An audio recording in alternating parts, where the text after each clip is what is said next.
여러분 안녕하세요. 풍요로움입니다. 오늘 다뤄볼 이야기는 지금부터 20년 전 국가의 경제적 위기가 닥쳐 IMF, International Monetary Fund, 국제통화기금을 사용함으로써 지금까지도 국민의 삶에 지대한 영향을 미쳐서 불완전 고용 비정규직, 실업 증대, 정규직이라 하더라도 평생 직장의 개념이 사라지고 40대부터 퇴직을 걱정해야 하는 원인, 머리 좋은 인재들이 공무원이나 대기업에 목맬 수밖에 없는 현실, 빈부격차의 확대 양극화 현상, 독신 가구의 증가, 한부모 가족의 증가, 사회적 안전망의 붕괴와 같은 구조를 만든 정치적, 경제적, 사회적 원인을 한 방에 정리한 IMF 이야기를 처음으로 다룬 영화가 나와서 이야기를 해볼까 합니다.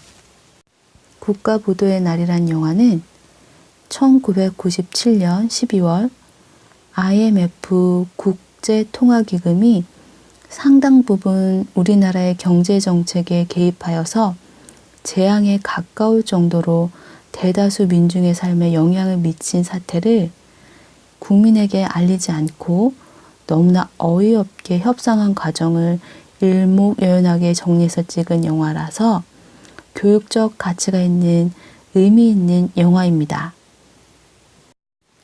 IMF는 인터내셔널 모네터리 펀드의 약자로 2007년 기준으로 185개 회원국이 가입한 국제기구입니다. 본부는 미국 워싱턴에 있고요. 개인이나 기업이 아니라 국가의 돈을 빌려주고 경제 문제를 지원하는 특수한 국제은행 혹은 대출기구입니다. 미국 클라크 대학의 교수와 연구자들은 IMF와 세계은행 그리고 세계무역기구를 사악한 혹은 불경한 삼위일체라고 부르기도 합니다. 그렇게 부르는 이유는 공식 기구임에도 불구하고 이 조직의 실제 활동이 은폐되거나 너무 비밀스럽다는 것입니다.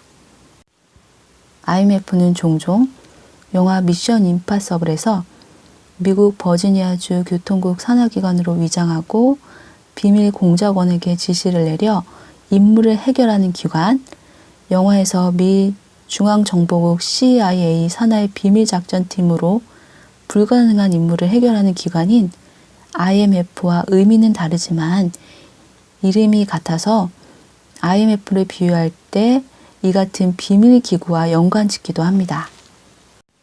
연기파 배우인 김혜수, 유아인, 허준호, 조우진, 뱅상카셀이 대거 출연한 국가보도의 날은 가상의 인물인 한시연이라는 한국은행 통화정책팀장 역을 맡은 김혜수라는 배우를 통해서 그날 협상 테이블에서 일어난 사실과 그로 인해 온 국민이 지금까지 겪고 있는 많은 사회적 현상들이 그 당시 뉴스에서 보도한 내용에 의하면 국민들이 해외여행을 많이 가서 나라가 망했다라며 경제 위기의 원인을 부패한 기업과 무능한 정치인이 아니라 국민의 탓으로 돌린 비겁한 정부 정책을 제대로 마주하게 해준 영화라 큰 의미가 있습니다.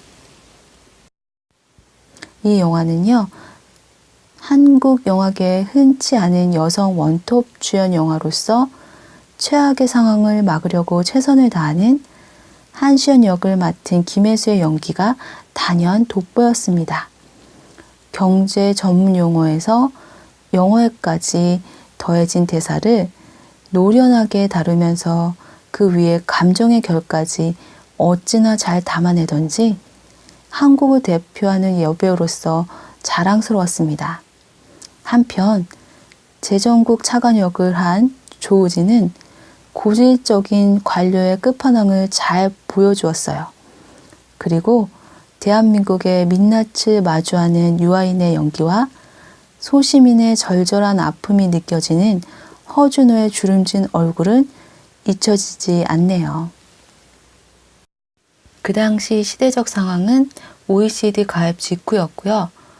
경제 선진국 반열에 올라섰으며 아시아의 4마리 용으로 경제 호황기를 누리며 여전히 한강의 기적이 계속될 거라 기대하던 1997년 한국은행 통화금융정책팀장 한시연은 한국이 국가부도의 위기에 있다는 걸 알게 되고 국민들에게 현 상황을 서둘러 알려 대비할 수 있게 해야 한다는 절박함을 피력하지만 재정국 차관은 국가부도의 상황을 숨긴 채 IMF를 이용해서 시위만 하는 노동자들로부터 국가경제체제를 재정비할 수 있는 기회라 여기고 자신에게 유리한 쪽으로 국가의 새 판을 짜겠다며 민생 안정과는 동떨어진 개인의 이속 챙기기에 급급했어요. 한편 대한민국 경제는 문제 없다라는 정부의 호언장담을 굳게 믿었다가 부도를 맞게 되는 작은 공장을 운영하는 갑수, 그는 회사와 가족을 지키기 위해 어떻게든 버텨보려 했던 이 시대의 가장 소박한 시민을 대변하는 사람으로서 안타까움과 공감을 느낄 수 있었어요. 그리고 여의도의 한 종합금융회사에 다니다가 국가위기를 감지한 금융맨 윤정학은 사표를 던지고 투자자들을 모아서 국가 부도로 인해 오히려 돈을 벌 수 있는 방법을 제시하여서 투자자들과 함께 큰 돈을 번 사람이지만 돈을 벌었다고 마냥 좋아하지도 않는 그런 인물로 나옵니다. 1997년 한국 경제 위기의 원인은 무엇이었을까요? 당시 외국에서 유입된 자본 대부분이 투기 자본이었어요. 단기간에 대규모 외국 자본이 국내로 들어왔다가 단기간에 빠져나가는 과정에서 국내 금융기관이 외국 자본의 자금 회수 요구에 응하지 못하면서 부도 사태를 맞게 된 것이에요. 그렇다면 어떻게 해서 대규모 외국 자본이 갑작스럽게 한국에 집중되어 들어오게 되었을까요? 그것은 그 시기에 한국 정부가 추진했던 적극적인 경제 개방인 경제협력개발기구 Organization for Economic Cooperation and Development, 즉 OECD 가입으로 국내 은행과 석유화학, 자동차, 철강 등의 기업들이 해외에서 자금 조달이 자유로워지자 대규모 외국 돈을 들여왔는데 이자가 높고 단기 이익을 낸 뒤 철수해버리는 투기성 자금도 함께 들어와서 대기업 한보의 부도를 시작점으로 국가부도의 사태를 맞게 되었어요. 그렇다면 왜 외국 자본은 서둘러 돈을 돌려달라고 했을까요? 그 이유는 외국 금융사들이 돈을 돌려받기 어려울 수 있다는 판단 아래 투자 자금의 회수를 서둘렀어요. 그 판단의 근거는 첫 번째, 1997년 1월에 일어난 대기업 한보의 부도였어요. 한보는 당진 제철소 건설 공사를 위해 무리하게 은행에서 대출을 받아 비자금을 만들고 정치권에 로비를 하다가 감당할 수 없게 되자 부도를 맞았어요. 이는 곧바로 한보에 대출을 해준 은행의 부실로 이어졌어요. 예전에는 은행이 망하더라도 정부가 지원을 해줬는데 예전과 달리 정부가 은행이 망해도 정부가 지원하지 않겠다라고 하여서 외국 투자자들의 불안감을 부추겼어요. 그 당시에는 큰 기업이나 은행은 망하는 일이 매우 드물었는데요. 김영삼 정부가 부채를 떠맡지 않겠다고 거절하자 외국 투자자들은 불안해지기 시작했어요. 한보의 부도를 시작으로 산미, 진로, 대농, 대우 등 대기업들이 무리한 투자로 연쇄 부도를 맞자 외국 투자자는 더는 참을 수 없다고 판단하고 투자한 자금을 돌려달라고 요구했어요. 두 번째 신호는요. 급속한 세계화로 늘어난 투기 자본이 동남아시아에 집중하다가 갑자기 빠져나가면서 동남아시아에서 이미 외환위기가 발생했고 이것이 한국에도 영향을 주었어요.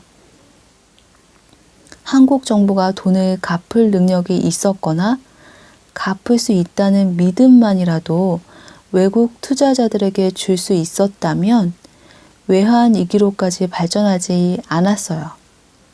한국 정부가 보유한 달러가 갚아야 할 빚보다 많았다면 외국 투자자들은 안심하고 기다렸을 거예요. 그러나 외화 보유액은 300억 달러 정도인데 외채는 627억 달러로 외화 보유액보다 외채가 2배 더 많은 상황이고 원화 가치가 고평가되어 외화 보유고가 빚보다 상대적으로 줄어들어서 외국 자본가들은 불안을 느끼고 더욱더 자금 회수에 매달렸어요.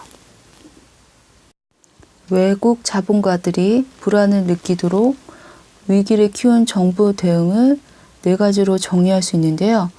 그 첫 번째는 한국 정부의 취약한 대응으로 경상수지 적자가 계속되는데도 정부가 원화 가치를 낮추기보다 오히려 외국 자본의 유입을 더 늘려 해소하려고 했던 외환 정책의 실패. 두 번째는 금융기관이나 기업이 자유롭게 외국 자본을 빌리는 것을 허용하되 빨리 갚아야 하는 돈보다 천천히 갚아야 하는 돈의 비중을 늘리도록 감독을 해야 하는데 그렇게 하지 못한 금융 감독의 실패. 세 번째는 자본 자유화와 더불어 기업 투자에 대한 규제 완화로 자본 자유화 정책 실패. 네 번째는 기업들이 그룹별로 전문 업종을 선택해 해당 업종에 특화된 대기업 그룹으로 발전해 나가는 업종 전문화 제도의 실패에 있습니다. 이 영화에서는 위기를 막으려는 한국은행 통화정책팀장 한시현, 위기를 기회로 삼으려고 하는 재정국 차관과 금융맨 윤정학, 회사와 가족을 지키기 위해 버티려고 사활을 건 갑수, 서로 다른 공간에서 사건이 전개되어도 같은 시간에 존재하는 그들, IMF를 겪은 세대와 겪지 않은 세대가 그 시절을 재해석하고 공감대를 형성해 각 세대 간의 IMF라는 구제금융과 그 당시 시대적 배경, 지금 우리가 이러한 사회 구조를 가질 수밖에 없는 상황이 잘 설명되고 이야기거리를 제공해 줄 수 있는 영화이지 않나 싶습니다. 영화를 보고 나온 자녀가 부모에게 이렇게 얘기했다고 하네요. 그렇게 어려운 시절을 살면서 우리를 이렇게 잘 키워주셔서 감사합니다 라고요. 전하고자 하는 메시지가 많은 영화라 평면적인 전개로 다소 재미 면에서는 떨어질 수 있지만 국가부도의 날을 마주하게 해준 첫 영화라는 점에서 의미가 크다 할 수 있겠네요. 지금까지 국가부도의 날 IMF에 대해 조금이라도 제대로 알 수 있는 시간이었으면 하는 바람으로 마칠까 합니다. 끝까지 들어주셔서 감사합니다. 다음 시간에 만나요.